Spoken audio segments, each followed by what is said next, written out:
Hi guys, this is Lashette from Scarlet Moon Creations, and I'm back with a new video. This is day 5 of Ivy the Occultist's 12 Days of Yule Challenge.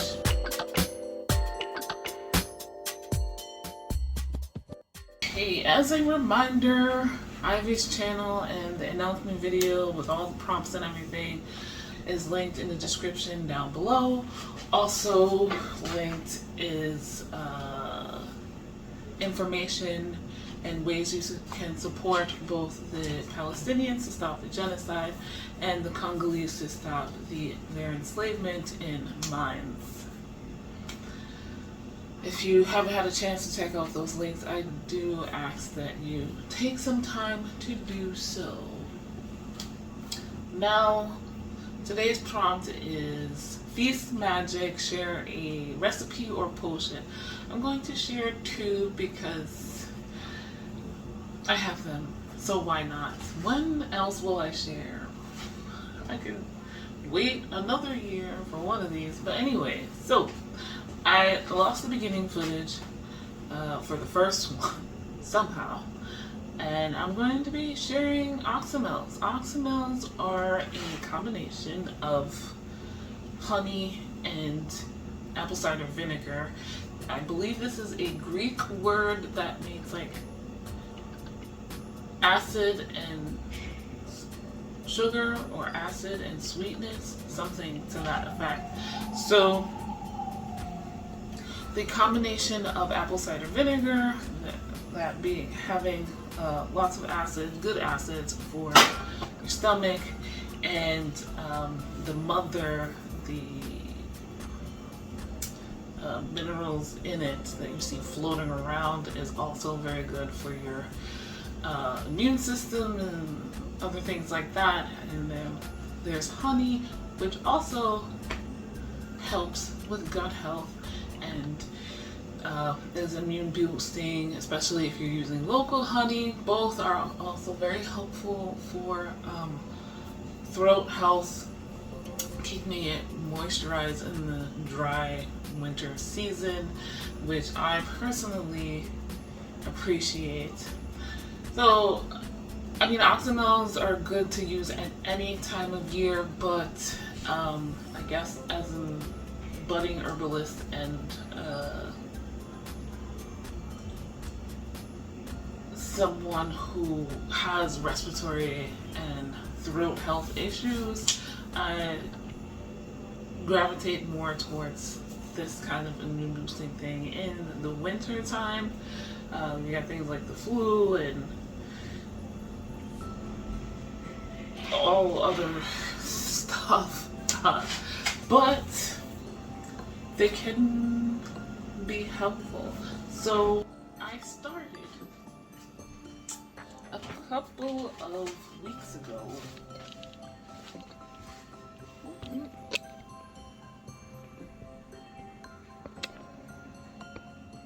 making oxymels, and they're down here underneath my sink where I put other stuff to ferment and or infuse.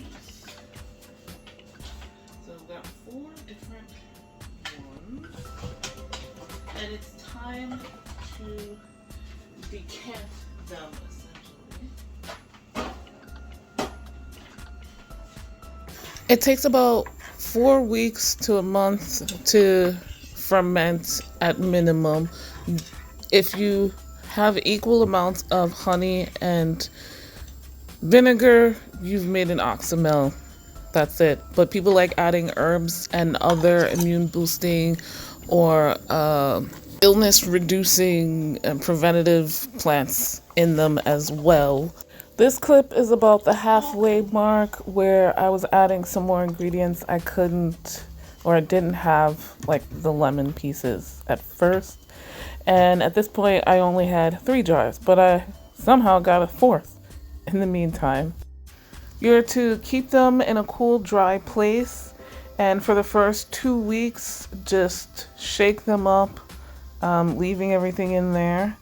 And then after that, you burp them or open them for a couple of seconds every day, close it back up, shake it, and put it back in the cool, dry place to continue fermenting. So, this one is the apple cider vinegar and honey with lemon, ginger, and garlic. And you will start to see, I don't know, some of your ingredients turning colors. That's not a bad thing. It's fermenting. One was my mom's, one was mine. I'm shaking them out because I haven't in a while. I was a bit neglectful. But yeah, these were supposed to be opened and strained on December 8th. It is the 21st now. This one is just elderberries. As you can see, that changed the color. Elderberry, I'm sure many of you are aware, has lots of immune properties. I know. December 21st. I don't think this one is ready. I think this is the last one I got.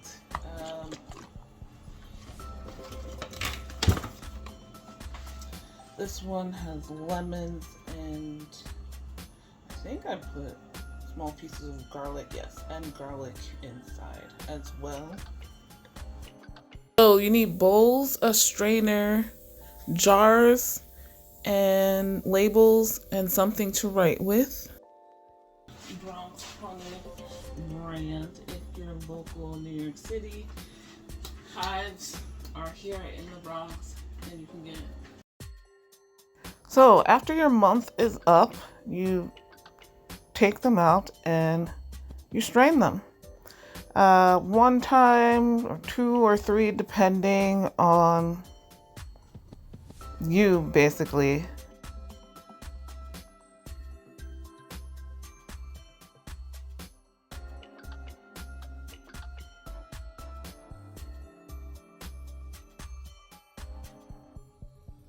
Some may come out a little thicker. This second one I strained a couple of times because the lemon left some pulp, and I don't think anybody really wants that in my house.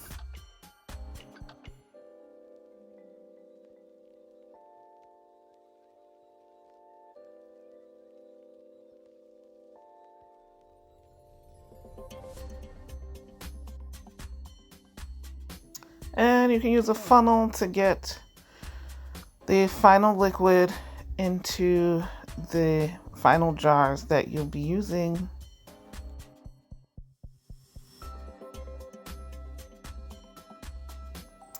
And again, you just put the plant materials or fruit aside to be composted if you can. These jars about 8 ounces. So I have one full jar and two about half full, so 2 4 ounces and 1 8 ounce. Lastly, you want to label your jars, what's in them and for how long they can last. These finished oxymels can last about 6 months. I only made small amounts, so I know they will get used. Since we only take maybe a spoonful a day or a dropper full into a 8 ounce cup of tea or 8 to 16 ounce cup of water or sparkling water. 6 months is good. Recipe number 2, I'm going to show you how I make is wassail. Okay, so wassail is basically a mulled cider. You start out with cider, not apple juice, apple cider. You want to heat it up on the stove and add your mulled spices, which are very similar to pie, pumpkin spices, apple pie, pumpkin pie, whatever have you, these autumn spices. I used cinnamon, allspice, whole cloves, whole apples, star anise, and elderberries. I also didn't particularly like the star anise, so I'm not doing that again. Now you just leave that to simmer and boil until you feel it tastes great, and you can use a funnel to pour it into jars or bottles. I was taking this with me somewhere. You can add the alcohol afterwards. People can add it to their cups, or you can add it to the bottle if you want alcohol. Wassail is supposed to have ale, so beer, but I don't like beer, so I put whatever dark liquor I happen to have on hand, usually. Hennessy is what I added this year. I just forgot to include or to record it this time. How much alcohol should you add? Well, that's up to you. That's why usually people add it to their cups individually. Lastly, this is meant to be drunk warm. Okay, so that is it. Those are the 2 recipes I wanted to share. Some herbalism, some kitchen witchery. Those oxynils needed to be strained at just the right time for this challenge.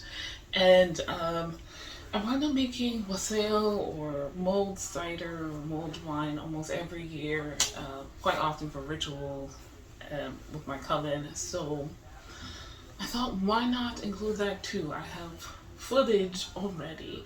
I can't wait to see what everybody else is doing for this challenge. I've been enjoying watching other people's videos for the first 4 days. It's kind of getting me in the mood for this season, and inspiring me as far as traditions and practices and things like that. I hope you've been enjoying the videos that I've been putting out. Fair warning, I will not be doing day 6's prompt, but I should be back for day 7. So I will see you in 2 days, though I will have another video up on my channel, just not for this challenge.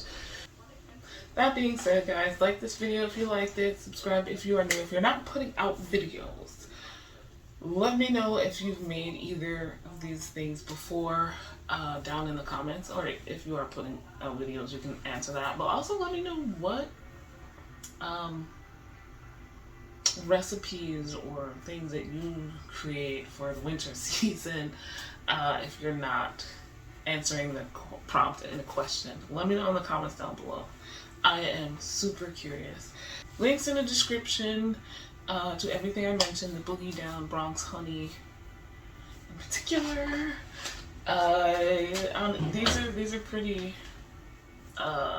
low maintenance recipes or concoctions, potions, if you will, so you can pretty much use whatever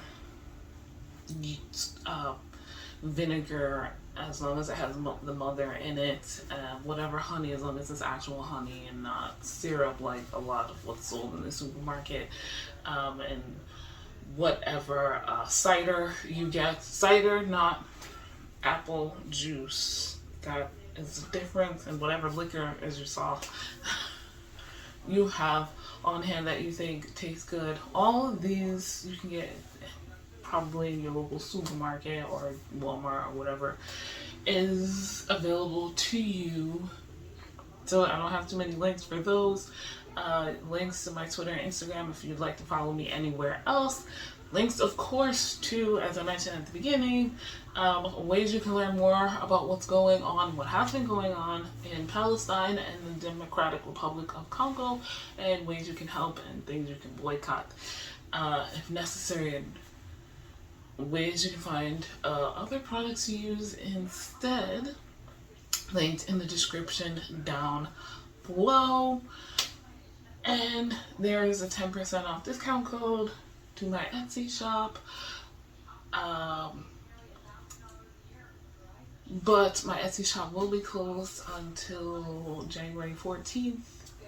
So see you next year as far as that goes. I need a break. Guys, thank you so much for watching. I'll see you in the next video. Bye.